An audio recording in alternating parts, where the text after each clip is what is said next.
একটি গভীর রহস্যময় গিরিখাত যা দুটি পাহাড়ের মাঝে অবস্থিত, আর এটিকেই বলা হয় গর্জ। এমন এক গোপন গর্জের দুপাশে অবস্থিত দুটি টাওয়ার, আর তাতে প্রতি বছর নিযুক্ত করা হয় দুজন অভিজ্ঞ সোলজারকে। নিচে গর্জের কুয়াশার আড়ালে লুকিয়ে আছে বিকৃত কিছু, যা তৈরি হয়েছিল ব্যর্থ এক এক্সপেরিমেন্টে। সেই এক্সপেরিমেন্ট এখনও বেঁচে আছে। তাদের কাজ হলো সেই গর্জ থেকে আসা অজানা বিপদকে প্রতিহত করা। আজকের এক্সপ্লেনেশনে থাকছে সেই গর্জে কি আছে তার সত্য ঘটনা উদ্যান নিয়ে সাজানো science fiction romantic action thriller movie the gorge. শুরুতেই সিনেমা একটি প্রধান চরিত্র ড্রাসার সুন্দর একটি হেডশট দিয়ে শুরু হয়। ড্রাসা একজন লিথুনিয়ান স্নাইপার যে কিনা রাশিয়ার হয়ে কাজ করে। অন্যদিকে এই গল্পের আরেকটা মেইন চরিত্র ইউএসের প্রাক্তন মেরিন কমান্ডার লিভাইকে দেখতে পাই। বর্তমানে সে প্রাইভেট কন্ট্রাক্টে কাজ করে। সেই সাথে সে কবিতা লিখতে খুবই পছন্দ করে। তার একটি রোগ আছে, অতীতে কাটানো কিছু ঘটনা নিয়ে সে অনেক সময় দুঃস্বপ্ন দেখে। রিসেন্টলি তার একটি প্রাইভেট কন্ট্রাক্ট এসেছে। এরপর সে চলে আসে তার ক্লায়েন্টের সাথে দেখা করতে। তার ক্লায়েন্ট একজন মহিলা। তার পরিচয়টা এই মুহূর্তে পাওয়া যায় না। সে জানতে চায় লিভাই রিসেন্টলি কোনো রিলেশনশিপে আছে কিনা, কোনো ড্রাগস গ্রহণ করছে কিনা, আর কোনো টাস্ক করছে কিনা ইত্যাদি। সে লিভাইকে অফার করে লিভাই যদি তার কাজটা করে দেয় তাহলে তাকে অনেক বড় অ্যামাউন্টের টাকা দেওয়া হবে, আর লিভাই এই কন্ট্রাক্টে রাজি হয়ে যায়। অন্যদিকে ড্রাসা তার কাজ শেষ করে লিথুনিয়ায় তার বাবার সাথে দেখা করতে আসে। তার বাবা একজন ক্যান্সারের পেশেন্ট, আর খুব শীঘ্রই সে মারা যাবে। ক্যান্সারের যন্ত্রণাটা সে আর নিতে পারছে না, তাই সে ডিসাইড করে শুভ একটা দিন দেখে তার 14ই ফেব্রুয়ারিতে সে তার শেষ নিঃশ্বাস ত্যাগ করবে। ড্রাসার কাছের মানুষ বলতে শুধু তার বাবাই আছে, আর সেও খুব শীঘ্রই চলে যাবে। আর এই বিষয়গুলো তার জন্য খুব কঠিন। সময়টা সেপ্টেম্বর। এদিকে লিভাইকে তার টাস্কের জন্য নিয়ে যাওয়া হচ্ছে। তার কাজটা এতটাই সিক্রেট যে প্লেনে তাকে অজ্ঞান করে নিয়ে যাওয়া হচ্ছে, যাতে করে সে জানতে না পারে তাকে কোথায় নিয়ে যাওয়া হচ্ছে। এরপর সে তার গিয়ার্সগুলো নিয়ে প্লেন থেকে জাম্প করে, অর্থাৎ গন্তব্যের বাকি যে পথটুকু রয়েছে সেগুটুকু তাকে হেঁটেই যেতে হবে। তাকে যেতে হবে সেই গর্জের টাওয়ারে, যেখানে তাকে আগামী একটা বছর কাটাতে হবে। সেখানে সে জেরি নামে একজনের সাথে দেখা করে। আজ তার শেষ দিন, যে কিনা গত একটা বছর এখানে কাটিয়েছে, আর তার জায়গাটা লিভাই নিয়ে নেবে। প্রতি বছর এভাবে একজন করে আসে টাওয়ারটিকে পাহারা দেওয়ার জন্য। লিভাই থাকবে সেই ওয়েস্টার্ন টাওয়ারে, মাঝখানে সেই গর্জটি, আর অপর পাশে ইস্টার্ন টাওয়ার। এই টাওয়ারগুলো কবে কেন বানানো হয়েছে জেডি তাকে সব বর্ণনা করে। সেই সাথে বলে তাকে কোনো খাবার নিয়ে চিন্তা করতে হবে না, আর কোনো অস্ত্র নিয়ে তো চিন্তাই করতে হবে না। এর সাথে একটি শর্ত বলে দেয়, ইস্টার্ন টাওয়ারের যে থাকবে তার সাথে কোনোভাবেই যোগাযোগ করা যাবে না, কারণ ইস্টার্ন টাওয়ার ইস্টার্ন কান্ট্রিগুলো কন্ট্রোল করে, যার মধ্যে রয়েছে রাশিয়া ও তার বন্ধু দেশগুলো। অপরদিকে ওয়েস্টার্ন টাওয়ার কন্ট্রোল করে ওয়েস্টার্ন কান্ট্রিগুলো। এখন কথা হচ্ছে লিভাই এখানে কি ধরনের কাজ করবে। পরে জেডি তাকে জানিয়ে দেয় যে তার কাজ হলো টাওয়ারের থেকে মিলিটারি ইকুইপমেন্ট পর্যবেক্ষণ করা, পেট্রোলিং করা, সাথে গর্জকে পাহারা দেওয়া। কিন্তু সে বুঝতে পারছে না সে কাকে গার্ড দেবে আর কেনই বা দেবে। পরে জেডি তাকে জানিয়ে দেয় গর্জের ভিতরে যারা থাকে তাদেরকে দ্য হলোম্যান বলা হয়। এখন তাদেরকে কেন হলোম্যান বলা হয় সেটা সে জানে না। এই টাওয়ারে প্রথম যে ছিল সে তাদেরকে এই নাম দিয়েছে। পরে লিভাই মনে পড়ে সে কোথাও একটা পড়েছিল যে জীবন ও মৃত্যুর মাঝখানে যারা থাকে তাদেরকেই হলোম্যান বলা হয়। এখন লিভাই জানতে চায় সেটা জন্তু হোক আর যাই হোক সেটা এখানে এলোই বা কী করে। আর এই বিষয়টা খুবই আশ্চর্যের, কারণ ইস্টার্ন সাইড এবং ওয়েস্টার্ন সাইডের দেশগুলোর মধ্যে সবসময় শত্রুতা লেগেই আছে, আর এই জায়গাটা তারা সিক্রেটলি একসাথে মিলে পাহারাই বা দিচ্ছে কেন। এখানে সব ধরনের অস্ত্রের ব্যবস্থা রয়েছে, জাল পাতা রয়েছে, মাইন বিছানো রয়েছে। আরও আশ্চর্যের বিষয় হলো এখানে কিছু স্যাটেলাইট জ্যামার লাগানো আছে, যার কাজ হলো গুপ্তচর স্যাটেলাইটগুলো যেন এর ছবি নিতে না পারে। এই জায়গাটা এতটাই সিক্রেট যে দেশের একটা প্রেসিডেন্টও এই জায়গাটা সম্পর্কে জানে না। পরে লিভাই ভাবে এত কিছু জেনে তার লাভ কি। সে একটা বছর এখানে থাকবে, পাহারা দিবে, এরপর তার কাজ শেষ। অন্যদিকে জেডি তার কাজ শেষ করে ফেলেছে, এখন তার সময় এসেছে ফিরে যাওয়ার। তবে তারা জেডিকে নিয়ে যায় না, বরং মাঝ আকাশে তাকে হেলিকপ্টারে গুলি মেরে ফেলে দেয়। অর্থাৎ লিভাইও কোনো দিন আর এই স্থানটা থেকে ফিরতে পারবে না। এতেই বোঝা যাচ্ছে জায়গাটা কতটা সিক্রেট। লিভাই এই মুহূর্তে কোন স্থানে আছে সেটাও সে জানে না, আর গোটা বিশ্ববাসীও এই জায়গাটা সম্পর্কে জানতে পারবে না। তাকে নিয়মিত ডিউটি করতে হবে, আর মাসে একবার করে কন্ট্রোল রুমের সাথে স্ট্যাটাস রিপোর্ট শেয়ার করতে হবে। সে কোনো পার্সোনাল বিষয়ে কথা বলতে পারবে না, এমনকি কোনো কিছুর ব্যাপারে সে জানতেও পারবে না। লিভাই বুকশেলফের পিছনে কিছু লেখা লক্ষ্য করতে পারে। আসলে সে তো এই স্থানে প্রথম না, সেই দ্বিতীয় বিশ্বযুদ্ধের পর থেকে এই জায়গাটাকে পাহারা দেওয়ার জন্য অনেক মানুষকেই রাখা হয়েছে। সময়ে সময়ে সেই মানুষগুলো দেয়ালে তাদের নিজেদের কিছু লেখা লিখে তাদের নাম লিখে রেখে গেছে। লিভাই নিজের মতো করে কাজ করে যাচ্ছে, তবে হঠাৎ একদিন লক্ষ্য করে সেই ইস্টার্ন টাওয়ারে নতুন কেউ এসেছে। আর সে আর কেউ নয়, সে হলো ড্রাসা। এখন কথা হচ্ছে, একটা বছর একটা টাওয়ারে থাকতে গেলে কথা বলার মতো কাউকে না কাউকে প্রয়োজন, কিন্তু তাদের নিয়ম হলো দুটি টাওয়ারের মানুষেরা একে অপরের সাথে কথা বলতে পারবে না। কিন্তু ড্রাসা সেই নিয়মকে ভঙ্গ করে। যেহেতু এত দূরে তাদের আওয়াজ যাবে না, তাই তারা লিখে লিখে কথা বলতে শুরু করে। সময় কাটতে থাকে আর ড্রাসা জানায় যে আজ তার জন্মদিন। আর জন্মদিনে কেউ কিভাবে নিরাশভাবে বসে থাকতে পারে? তাদের আস্তে আস্তে কথা মজা ঠাট্টায় রূপান্তরিত হয়। মজার ছলে তারা একে অপরের সাথে এইম প্র্যাকটিস করে। এখন যে কাজের জন্য তাদেরকে এখানে পাঠানো হয়েছে তা জানার জন্য তাদের আর বেশিক্ষণ অপেক্ষা করা লাগে না। ড্রাসা হঠাৎ লক্ষ্য করে কিছু অদ্ভুত জন্তু যা মানুষের মতো দেখতে, তারা পাহাড় বেয়ে বেয়ে উপরে উঠে আসছে। এখন লিভাই এবং ড্রাসা তাদের কাজ শুরু করে দেয়, অর্থাৎ এই জন্তুগুলোকে উপরে উঠে আসা থেকে আটকানো এবং এই টাওয়ারকে রক্ষা করা। যদিও স্থানটি হাইলি ফোর্টিফাইড অটোমেটেড টারেন্ট রয়েছে, চারদিকে মাইন লাগানো রয়েছে, তা সত্ত্বেও কয়েকটা হলোম্যান উপরে উঠে আসে। একজন তো ড্রাসার সামনে পর্যন্ত চলে আসে। তার মুখটা আমরা দেখতে পাই, খুব অদ্ভুত দেখতে এই হলোম্যান, যা দেখতে মানুষের মুখের মতোই মনে হচ্ছে। তবে সেখান থেকে গাছের শিকড় বেরিয়েছে, শিং বেরিয়েছে। তবে একটা বিষয় লক্ষ্য করলে দেখা যায় একটা হলোম্যান গ্যাস মাস্ক পরে আছে। মাস্কগুলো সেই দ্বিতীয় বিশ্বযুদ্ধের সময় ব্যবহার করা হয়েছে। সেখানে চরম গুলাগুলি হয়। ফাইনালি সেই জন্তুগুলোকে তারা উপরে উঠে আসা থেকে আটকে দেয়। তবে একটা মাইন বিস্ফোরণে ড্রাসা সামান্য আহত হয়। পরের দিন সকালবেলা লিভাই এসেছে সেই ফেন্সগুলো ঠিক করতে, যেগুলো ভেঙে ভেঙে গত রাতে জন্তুগুলো উপরে উঠে এসেছিল। একই সাথে যে মাইনগুলো ছিল সেগুলো তো গতকাল রাতে বিস্ফোরিত হয়ে গেছে, সেগুলো নতুন করে রিফিল করতে হবে। লিভাই তখনই লক্ষ্য করেছে ছোট্ট একটি ড্রোন সেই গজ থেকে উড়ে এসে চলে যায়। এখন কথা হচ্ছে, সেই ড্রোনটা নিচে কি করছিল? কারণ সেখানে তো কোনো মানুষ নেই। আর এই ড্রোনটা কন্ট্রোলই বা করছে কে? এদিকে সময় কাটতে কাটতে ডিসেম্বর চলে আসে, ক্রিসমাসের সময়। তাদের গল্প আস্তে আস্তে বাড়তে থাকে। এভাবে সময় বাড়তে বাড়তে ভ্যালেন্টাইন ডে চলে আসে। অন্যদিকে ড্রাসার পিতা তো বলেছিল ভ্যালেন্টাইন ডেতে সে তার শেষ নিঃশ্বাস ত্যাগ করবে, আর সেটার জন্য ড্রাসার অনেক মন খারাপ। অন্যদিকে সময়ের সাথে সাথে লিভাইও আরও ডেসপারেট হয়ে যাচ্ছে। একই জায়গায় থাকতে থাকতে সে ক্লান্ত হয়ে পড়েছে। সে ভাবে অলরেডি তো সে নিয়ম ভঙ্গই করেছে অন্য একটা টাওয়ারের মানুষের সাথে কথা বলে, আর এখন সে যদি নিয়ম ভঙ্গ করে তাহলে অন্য কেউ জানলেই বা কী করে। সে সিদ্ধান্ত নেয় তার টাওয়ার থেকে সে ইস্টার্ন টাওয়ার অর্থাৎ ড্রাসার কাছে যাবে। তবে এখানে সমস্যা হচ্ছে মাঝখানের গর্তের পথটা অনেক লম্বা। তখন সে প্ল্যান করে একটি আরপিজিকে মডিফাই করে গ্রাপিং হুকের মতো ব্যবহার করে, আর তার সাথে দড়ি লাগিয়ে ড্রাসার টাওয়ারের দিকে শ্যুট করে। এদিকে ড্রাসা সেই দড়িকে শক্ত করে গাছের সাথে বেঁধে দেয়। লিভাই এখন সেই তার ঝুলে ঝুলে অবশ্যই ড্রাসার কাছে গিয়ে পৌঁছায়। ড্রাসার মন খারাপ থাকায় লিভাই তাকে একটি ডেটে নিয়ে যেতে চায়। সেজন্য সে তার জন্য ফুলও এনেছে। এতদিন তারা একে অপরের সাথে হাতে লিখে বা সাইন ল্যাঙ্গুয়েজে কথা বলতো। অবশেষে তারা সামনাসামনি দাঁড়িয়ে নিজেদেরকে দেখছে এবং কথা বলতে পারছে। দুজনেই যেহেতু প্রফেশনাল স্নাইপার, তাই তারা সামনাসামনি বসে নিজেদের প্রফেশন নিয়ে কথা বলতে শুরু করে এবং তাদের বেস্ট শট নিয়ে আলোচনা করতে থাকে। এখানে আমরা জানতে পারি লিভাই ওয়ার্ল্ডের টপ 5 বেস্ট স্নাইপারের মধ্যে একজন। ফাইনালি তারা নিজেদের মধ্যে কিছু ভালো মুহূর্ত কাটায়। মোটামুটি তারা একে অপরকে ভালোবেসে ফেলেছে। লিভাই যে কবিতা লিখতে পছন্দ করে সেটাও সে ড্রাসার সাথে শেয়ার করে। সে জানায় রিসেন্টলি সে ড্রাসাকে নিয়ে একটা কবিতা লিখেছে। অনেক রিকোয়েস্টের পরও লিভাই কবিতাটা পড়ে শোনায় না, তবে সেই কবিতার টাইটেলটা শোনায়।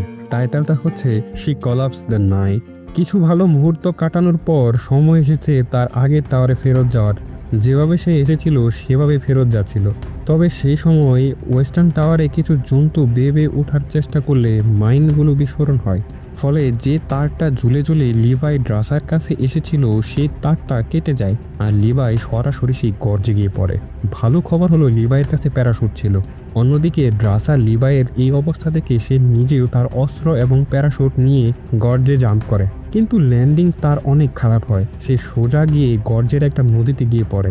তার প্যারাশুটের জন্য পানির নিচে সে প্রায় আটকে গিয়েছিল, তবে অনেক কষ্টে সে পানির উপরে উঠে আসে। এই খারাপ ল্যান্ডিংয়ের ফলে তার যে অ্যাসেন্ডার ছিল, অর্থাৎ যেটি দিয়ে তারা দুজন দড়ি বেয়ে বেয়ে উপরে উঠে আসতে পারত, সেটি নদীতে পড়ে যায়। অন্যদিকে লিভাইও একটা গাছের সাথে ঝুলেছিল, যেখানে বড় একটা সেন্টিপিড তাকে আক্রমণ করতে যাবে তখনই সেটিকে সে গুলি করে দেয়। এরপর নিচে পড়লে গাছটি তাকে এমনভাবে জড়িয়ে ধরেছে যে মনে হচ্ছিল সেটি একটি জন্তু যার কিনা দাঁত নখ সবই রয়েছে। সেই গাছটি প্রায় লিভাইকে গিলে ফেলেছিল, তবে সময় মতো ড্রাসা এসে তাকে বাঁচিয়ে দেয়। যখনই তারা জায়গাটাকে এক্সপ্লোর করছিল তখনই কয়েকটা ঘোড়সাওয়ার তাদেরকে আক্রমণ করে দেয়। যদিও তাদেরকে মানুষ বা ঘোড়া বলা যাচ্ছে না, কারণ তাদের শরীর থেকে গাছের মতো কিছু একটা বেরিয়ে আছে। এখন প্রশ্ন হচ্ছে তারা এই জন্তুর মতো হলোই বা কী করে, তারা এত বছর জীবিতই রয়েছে বা কী করে। খুব অদ্ভুতভাবে তারা মিউটেট হয়েছে। তারা দুজন মিলে তো তাদেরকে হত্যা করে দেয়। পরে লিভাই সেই ঘোড়সাওয়ারদের মিলিটারি ইউনিফর্ম দেখে বুঝতে পারে যে তারা সবাই 1940 সালের সেই 3টি ব্যাটালিয়ন সোলজার, যাদেরকে এই গর্জে পাঠানো হয়েছিল গর্জের সেই জন্তুগুলোকে আটকানোর জন্য। তারা কেউ কেউ মার্কিন সৈন্য আর কেউ সোভিয়েত সৈন্য। সম্পূর্ণ পরিবেশটা কেমন জানি অদ্ভুত। তারা যে গর্জের মতো রয়েছে তার চারদিকে হলুদ আর সবুজ ধোঁয়া ছড়িয়ে রয়েছে। তারা যে স্থান দিয়ে যাচ্ছে সেই স্থানটা খুবই অদ্ভুতভাবে মিউটেট হয়েছে। গাছ আর মানুষ সব মিলে এক হয়ে গেছে, এজন্য এক নরকের দরজা। আসলে গর্জটা কোনো পাহাড়ি জঙ্গল না, বরং সেটা ছিল একটা টাউন, যেখানে ঘরবাড়ি সহ স্কুল চার্চ সবই ছিল। সেখানের রাস্তার ফাটল দেখে মনে হচ্ছিল যে সেখানে বড় একটা ভূমিকম্প হয়েছে। তারা হাঁটতে হাঁটতে একটি চার্চে গিয়ে আশ্রয় নেয়, যেখানে বহু মৃত সৈন্যের দেহ পড়েছিল। লিভাই লক্ষ্য করে যে তারা মূলত সায়ানাইড খেয়ে আত্মহত্যা করেছে। তারা এটাই ভাবছে এখানে কি এমন হয়েছিল যে সেটাকে মোকাবেলা না করে তারা মৃত্যুর মতো ভয়ঙ্কর রাস্তাটা বেছে নিয়েছে। আর এটা ভাবতে ভাবতেই সেই স্থানে মাকড়সার মতো এক জন্তু আক্রমণ করে দেয়। ছোট ছোট জন্তু যাদের মাথাগুলো আবার মানুষের স্কালের মতো।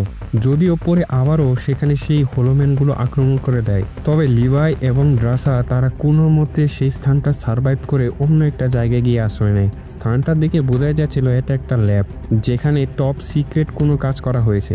লিভাই সেখানে পুরনো একটা রেকর্ডিং খুঁজে পায়, যেটাকে প্লে করতে হলে তাদেরকে সেখানকার ব্যাকআপ জেনারেটর চালু করতে হবে। তারা রেকর্ডিংটা প্লে করলে একটা সায়েন্টিস্টের কাছ থেকে সেখানকার আসল সত্যটা জানতে পারে।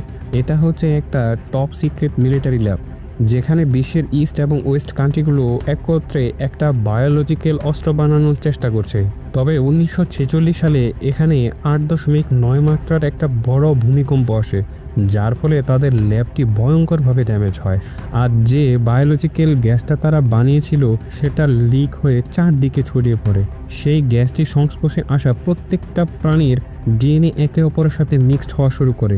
আর এই গ্যাসটা মানুষ এবং অন্যান্য প্রাণীদের মিউটেট করেছে, যার কারণে আমরা এরকম ভয়ঙ্কর টাইপের মিক্সড ডিএনএর কিছু প্রাণী দেখতে পাচ্ছি।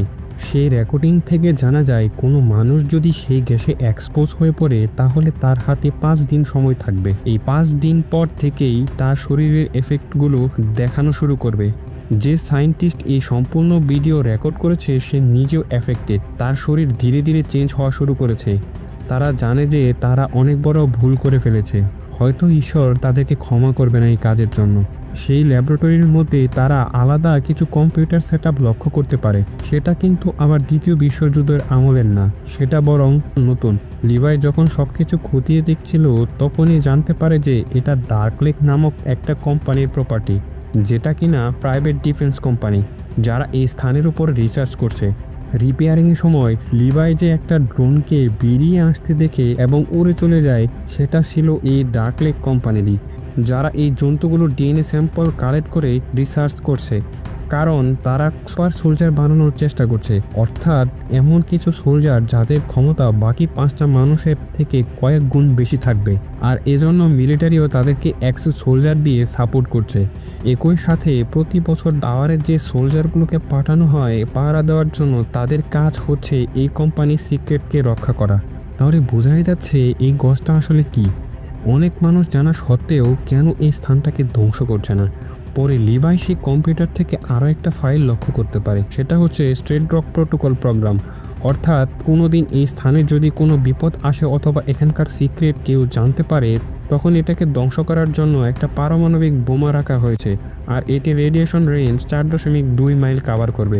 তবে সেই প্রোটোকলটাকে এখনও অ্যাক্টিভ করা হয়নি, সেই বোমটাকে সেরকমই রেখে দেওয়া হয়েছে, কারণ সেই প্রাইভেট কোম্পানি এই স্থানের উপরে রিসার্চ করছে। এখন তারা তো সবকিছু জেনে গেছে, এবার তাদেরকে এখান থেকে বেরোতে হবে। তবে ড্রাসা খেয়াল করে যে দরজার কাছে তার যে ব্যাগটা রেখেছিল সেটা কোনো এক জন্তু নিয়ে চলে গেছে। তবে তারা দরজা খুলে দেখে বাহিরে সেই ব্যাগটা রয়েছে। এতে তারা বুঝতে পারে যে এই ব্যাগটা সেই জন্তুগুলোই ওইখানে রেখেছে, যাতে করে তারা বাহিরে বের হয় এবং সেই জন্তুগুলো তাদেরকে হত্যা করতে পারে। হলোম্যানগুলো এখন ট্যাকটিক্যালি চিন্তাও করছে। ড্রাসার যখনই ব্যাগটা নিতে যাবে ঠিক তখনই একটা হলোম্যান ড্রাসার উপরে আক্রমণ করে দেয়। তার পায়ে রশি দিয়ে বেঁধে সেখান থেকে অন্য একটা জায়গায় নিয়ে চলে যায়। আর ড্রাসার মাথায় গাছের ডালে বাড়ি লাগলে সে অজ্ঞান হয়ে যায়। ড্রাসাকে যেখানে নিয়ে যায় সেই জায়গাটা একটা কেমিক্যাল ফ্যাসিলিটি। এদিকে লিভাই ড্রাসাকে খুঁজতে খুঁজতে মেইন গ্যাস চেম্বারে পৌঁছায়। তারপর আমরা সেই জন্তুটার একটা ক্লিয়ার ক্লোজ লুক দেখতে পারি। বড় অদ্ভুত দেখতে শরীরটা, অর্ধেক গাছ অর্ধেক মানুষ। আবার তার বুক থেকে একটা সাপও বেরিয়েছে, যেটা কিনা ড্রাসাকে হত্যা করার চেষ্টাও করে। তবে সময় মতো লিভাই চলে আসে আর সে ড্রাসাকে বাঁচিয়ে নেয়। তাদেরকে সেই গ্যাস চেম্বার থেকে বের হয়ে একটা ব্রিজের উপর দিয়ে যেতে হবে। তবে রাস্তাটা অনেক কঠিন। সেই বায়ো ওয়েপনটা এখানে বানানো হয়েছে, যেটা লিক হয়ে এই স্থানটা আরও ভয়ঙ্কর হয়ে গেছে। মিউটেশনের মাত্রা খুব খারাপ মাত্রায় পৌঁছেছে। এখানে মানুষের শরীর মাকড়সার জালের মতন আকার নিয়েছে। ভুল করে ড্রাসা একটা জন্তুকে জাগিয়ে দিলে সে ড্রাসার উপরে আক্রমণ করে। কোনোভাবে লিভাই তাকে ছাড়িয়ে নেয়। এরপর ড্রাসা সেখানে একটা গ্রেনেড মেরে আগুন লাগিয়ে দিলে জন্তুগুলো সেখানে পুড়তে থাকে। তাদেরকে সেই চেম্বার থেকে বের হয়ে একদম টপে যেতে হবে আর নিজেদের টাওয়ারে ফেরত যেতে হবে। এখানে প্রবলেমটা হলো ড্রাসার কাছে যে অ্যাসেন্ডার ছিল সেটা তো নেই। তবে সেখানে একটা পুরনো মালবাহী গাড়ি ছিল, যেটাকে তারা ক্লিক করে দড়ির সাথে বেঁধে ভার্টিক্যালি উপরে ওঠার চেষ্টা করে এবং তারা সফলও হয়। তবে সেই জন্তুগুলো তাদের পিছু করে। তারা যে দড়ি ধরে উঠছে, জন্তুগুলো সেই দড়ি ধরে উপরে উঠতে থাকে। তখন লিভাই সেই জিপে লাগানো তেলের ক্যানটাকে ফাটিয়ে দেয়, যেটা থেকে তেল বেয়ে বেয়ে সেই জন্তুগুলো ভিজে যায়। পরে তাদেরকে আগুন লাগিয়ে দিলে একটা একটা করে জন্তু নিচে পড়তে থাকে। এরপর তারা সাকসেসফুলি উপরে উঠে আসে। তারা দুজনই ভাবছে এখন তো তারা গ্যাসে এক্সপোজ হয়ে গেছে। যদিও সেই ভিডিওটা তারা দেখে বুঝেছে যে তাদের শরীর সম্পূর্ণ মিউটেট হতে 5 দিন সময় লাগবে। তবে তারা আশা করছে মাত্র কয়েক ঘন্টা এক্সপোজারে তাদের বেশ একটা ক্ষতি হবে না। তবুও তারা 5 দিন অপেক্ষা করবে। আর যদি 5 দিন পর সবকিছু ঠিক থাকে তো তারা দুজন মিলে একত্রে এই স্থান থেকে পালাবে। অবশ্যই তারা তাদের দেশে ফিরে যেতে পারবে না। ড্রাসা ফ্রান্সের একটা জায়গা চিনে, যেখানে তারা নিরাপদে থাকবে, তাদেরকে কেউ খুঁজে পাবে না। লিভাই তারপর নিজের টাওয়ারে গিয়ে পৌঁছায় এবং পরে তার বসের সাথে সে কন্ট্যাক্ট করে। সে লিভাইকে নানান প্রশ্ন করে যে তাদের রিচার্জ ড্রোন কম্পিউটার সিস্টেমটা অ্যাক্টিভেট হয়ে গেছে। সে কি এ ব্যাপারে কিছু জানে? লিভাই কি সেই গর্জের নিচে নেমেছিল? এছাড়াও ইস্টার্ন টাওয়ারের যে মানুষটা রয়েছে তার সাথে কি লিভাই কথা বলেছে? কিন্তু লিভাই সব কিছুতে না বলে দেয়। সেটা এমন যে সে কিছুই জানে না আর কিছুই হয়নি। তবে লিভাই যে মিথ্যা কথা বলছে এটা তো তার বস জেনে গেছে, কারণ সেই কম্পিউটারে ক্যামেরা লাগানো ছিল। সে সব কিছু নিজের চোখে দেখেছে। তারপর সে লিভাইকে বলে তারা একটা রিসার্চ করছে। তারা দেশের সৈনিককে আরও কয়েক গুণ শক্তিশালী বানানোর চেষ্টা করছে। আশা করি লিভাই এ ব্যাপারে তাদেরকে সাপোর্ট করবে। এরপর তার বস তাকে বলতে থাকে লিভাই যেহেতু তাদের সেই ড্রোন কম্পিউটার সিস্টেমটা অ্যাক্টিভেট করেনি, তাহলে হয়তো ইস্টার্ন সাইটের যে মানুষটা রয়েছে সে হয়তো কাজটা করেছে। সেই কারণে লিভাইকে এখন মিশন দেওয়া হয় যে তার ইস্টার্ন সাইটের যে পাহারা দিচ্ছে অর্থাৎ ড্রাসাকে তাকে হত্যা করতে হবে। তবে লিভাই তো সেটা অবশ্যই করবে না, তার বস নিজেও এ ব্যাপারে ভালোভাবেই জানে। সেই কারণে সে নিজেই লিভাইকে হত্যা করবে বলে ডিসাইড করে। পরের দিন সকালবেলা লিভাই আর ড্রাসা তারা দুজনে মিলে চারদিকে ওয়ারিংয়ের কাজ করছে। তারা কিছু তার লাগাচ্ছে, সেটা কেন জানা যাবে একটু পরেই। তারা লক্ষ্য করতে পারে যে একটা হেলিকপ্টার সেখানে চলে এসেছে। অবশ্যই লিভাইয়ের বস কিছু সৈন্য নিয়ে সেখানে চলে এসেছে। তারা ছোট্ট কিছু ট্যাকটিক্যাল ড্রোন পাঠায় লিভাই এবং ড্রাসাকে হত্যা করার জন্য। তবে তারা সেখানে সফল হয় না। এদিকে লিভাই এবং ড্রাসা সেই স্যাটেলাইট জ্যামারগুলোতে বোম লাগিয়ে রেখেছিল। তারা দুজনে স্নাইপার রাইফেল থেকে সেই বোমের উপরে গুলি করলে সেই জ্যামারগুলো ধ্বংস হয়ে যায়। এখন এই স্থানটা সম্পূর্ণ এক্সপোজ হয়ে পড়েছে। অন্যদিকে সেই গর্জের ব্যাপারে একটা জিনিস শুনেছিলাম না, সেট ড্র প্রোটোকল, অর্থাৎ যদি কোনো ভুল কিছু হয়ে যায় তো সেখানে একটা নিউক্লিয়ার বোম রাখা থাকবে আর সেটা ব্লাস্ট হবে। লিভাই সেটাকে অ্যাক্টিভেট করে দিয়েছে। এখন তাদের হাতে মাত্র 2 মিনিট সময় রয়েছে। সেই বোমের রেডিয়াস হচ্ছে 4.2 কিলোমিটার। তার বস সেই জিনিসটা বুঝতে পেরে হেলিকপ্টারে তৎক্ষণাৎ সেখান থেকে পালানোর চেষ্টা করে। তবে সেই এক্সপ্লোশনের যে শক ওয়েভটা ছিল সেটা এতটাই মারাত্মক ছিল যে তাদের হেলিকপ্টার ক্র্যাশ করে, আর সেই সাথে সম্পূর্ণ গর্জটা ধ্বংস হয়ে যায়। তারপর আমরা সে ড্রাসাকে দেখতে পারি, তবে লিভাইকে আর দেখা যায় না। সম্ভবত লিভাই সেই বিস্ফোরণ থেকে লুকাতে পারেনি অথবা মারা গেছে। তাদের প্লেন সাকসেসফুল হয়। যে জায়গাটায় তাদের থাকার কথা ছিল, ড্রাসা সেখানে বহুদিন অপেক্ষা করে। লিভাই না আসায় অবশেষে সে চলে যায়। লিভাই তাকে একটা নোট দিয়েছিল, সেটাতে লেখা ছিল সে যদি মারা যায় তবেই সে সেটা ওপেন করবে একদম সূর্যাস্তের সময়। ড্রাসা অনেক দিন অপেক্ষা করেছে এবং সে এখন ভাবছে যে হয়তো লিভাই আর বাঁচতে পারেনি। সেই কারণে সেই কাগজটা ওপেন করে, যেটাতে লিভাইয়ের সেই কবিতাটা ছিল। লিভাই যেটা ড্রাসাকে নিয়ে লিখেছে, সে তো টাইটেলটা বলেছে, তবে কবিতাটা ড্রাসা এবার ফাইনালি পড়তে পারে। ড্রাসা লিভাইকে বলেছিল যে সে একটা ফ্রান্সের জায়গা জানে যেখানে তারা গা ঢাকা দিয়ে থাকতে পারবে, যেখানে তারা নিরাপদে বাকিটা জীবন কাটাতে পারবে। ড্রাসা সেখানে চলে যায় এবং সেখানে একটা রেস্টুরেন্টে কাজ করে। তবে মুভির শেষটা এতটাই দুঃখের ছিল না, কারণ ড্রাসার পরবর্তী কাস্টমার ছিল লিভাই নিজেই, যে কিনা সারভাইভ করে নিয়েছে। ড্রাসার তাকে জানায় তুমি অনেক লেট করে ফেলেছো। ফাইনালি তারা একত্রিত হয়, আর মুভিটার খুব ভালো একটা এন্ডিং দিয়ে এখানেই শেষ হয়। আজ এই পর্যন্তই। ভিডিওটি কেমন লাগলো কমেন্টে আপনার মতামত জানাতে পারেন, আর এমন সব দারুণ মুভির এক্সপ্লেনেশন দেখতে চাইলে সাবস্ক্রাইব করে আমাদের পাশে থাকতে পারেন। দেখা হবে নেক্সট কোনো এক্সপ্লেনেশনে।